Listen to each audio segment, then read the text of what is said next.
गया है ये प्रश्नावली 7.1 का 14वीं सवाल है, बहुत ही खतरनाक है। अभी ये सवाल में चित्र हमने छोटा छोटा बनाया है। सवाल केवल यह कह रहा है त्रिभुज में डीपी जो है वो बीसी के समांतर है, तो हमने एक शर्त निकाला कि यदि डीपी बीसी के समांतर है तो इनके संगत भुजाओं के अनुपात यानी एडी और बटे बीडी बराबर एपी बटे सीपी, ये बराबर हो गया। फिर सवाल में कह रहा है कि एक ई बिंदु भी है, इस पर एक बिंदु ई है और इस पर बिंदु एक क्या है, इस पर बिंदु आपका लिया गया क्यू। अब देखिए सवाल में फिर कह रहा है आगे कि डीपी समांतर बीसी हो गया और ई क्यू समांतर एसी। अब दिया है ई क्यू समांतर है किसके, सॉरी यार समांतर लिखना है, समांतर है किसके, ई क्यू समांतर है एसी। अब चलो इसको देखा जाए ये कहाँ है। अब देखिए ई क्यू पे ध्यान देना, ई क्यू जो समांतर है, ई क्यू समांतर है एसी, तो इसके भी संबंध आ रहा है। अब इधर से लीजिए चाहे इधर से, अब इधर लेंगे बीई और बटे ई ए, बीई बटे ई ए कहिए या ए ई। अब इधर आएंगे तो बी क्यू बटे क्यू सी, बी क्यू बटे क्यू सी, ये समीकरण 2 बन गया। अभी बना रहे हैं समीकरण, जो सिद्ध करना है सवाल पे आ जाते हैं। और इसमें सवाल में एक चीज और दिया है, एडी और बीई बराबर है। एक चीज और दिया है, एडी बराबर बीई, यानी ये मान और ये मान दोनों बराबर है, एडी और बीई बराबर है। तो हमको सिद्ध करना है, सॉरी बीई तो है, एडी बराबर बीई, तो एडी और बीई, सॉरी सही कह रहे हो, बीई बराबर है, ये वाला हिस्सा इस हिस्से से बराबर है। अब चलिए आगे देखिए, यानी बीई की जगह आप एडी भी लिख सकते हो, बीई की जगह पे क्या लिख सकते हो, जरूरत पड़ने पर वहां पर एडी लिखा जा सकता है, बीई की जगह पर एडी लिखा जा सकता है, बीई की जगह पे क्या लिखा जा सकता है, एडी लिखा जा सकता है। चलिए आगे बढ़ते हैं, अभी आगे मिलेगा। अब आपको सिद्ध क्या करना है, देखिए सवाल बहुत ही धमाकेदार है, बहुत ध्यान से देखिए। सिद्ध करना है PQ, चित्र में बना हुआ है PQ। अब हम PQ को मिलाने जा रहे हैं, हमको सिद्ध भी यही करना है, PQ समांतर है AB।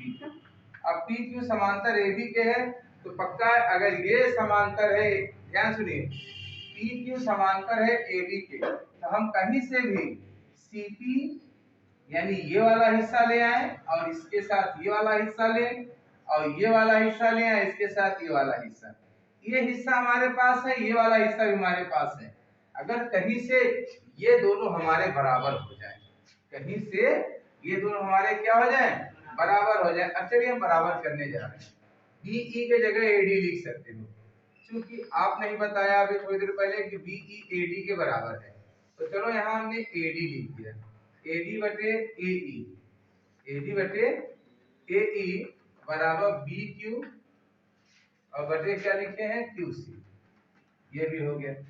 अब एडी बटे एई, ए से ई, और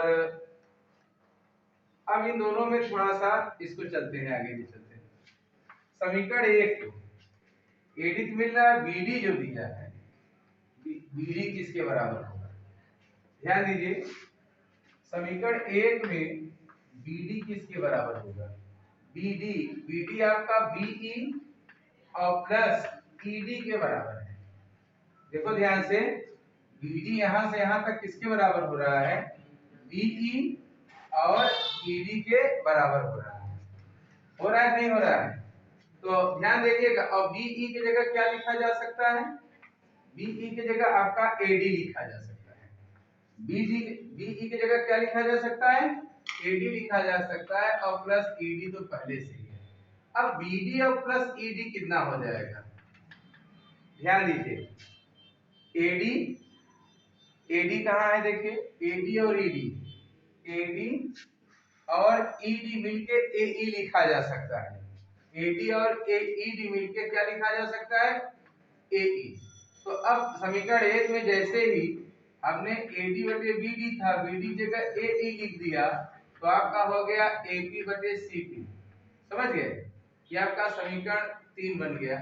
अब समीकरण 3 और 2 देखो बराबर है, अभी AD बटे AE है और यहाँ भी AD बटे AE। हमने क्या किया, जो इसमें BD था, BD को तोड़ दिया। BD कहां से कहां तक, चित्र देखिए, B से D तक है, यानी BE और प्लस ED। तो जैसे ही मैंने BE का मान AD किया, अगर ये सवाल में दिया, अगर दिया है तो उपयोग होगा। प्रमेय में ये सवालों में बहुत इंपॉर्टेंट होता है, अगर कोई चीज दिया है तो उसका उपयोग होना है। तो इसलिए इसके जगह जैसे ही AD लिखा और ED पहले से रहा, तो AD प्लस EE की जगह AE हो गया, और इस समीकरण BD की जगह हमने AE लिख दिया। तो समीकरण जो 3 नया बन गया, वो 2 के समीकरण 2 के क्या है, सॉरी 1 समीकरण किसके, 2 के क्या है, बराबर है। इसको 2, इसको मान लीजिए इसको। अब ये 3 और 2 को बराबर कर देते हैं। तो अब जैसे बराबर करते हैं तो BQ अपान QC बराबर किसके हो गया, AP अपान CP के। क्योंकि ये भी इसके बराबर है, ये भी इसके बराबर है, तो ये भी दोनों आपस में बराबर। अब देखो फिर से आ जाते हैं, BQ अपान QC। BQ कहाँ है, हेरो, BQ अपान QC, यानी इन दोनों भुजाओं का अनुपात। ध्यान दीजिए, इन दोनों भुजाओं का अनुपात हो गया। अगर BQ और QC इधर से ले रहे हैं, तो इधर से कौन आ रहा है, AP और CP। कौन आ रहा है, AP और CP। तो हम कह सकते हैं कि PQ किसके समांतर होगा, PQ समांतर AB के होगा। किसके होगा, AB के होगा। अब आपको वीडियो पसंद आए तो ट्राई जरूर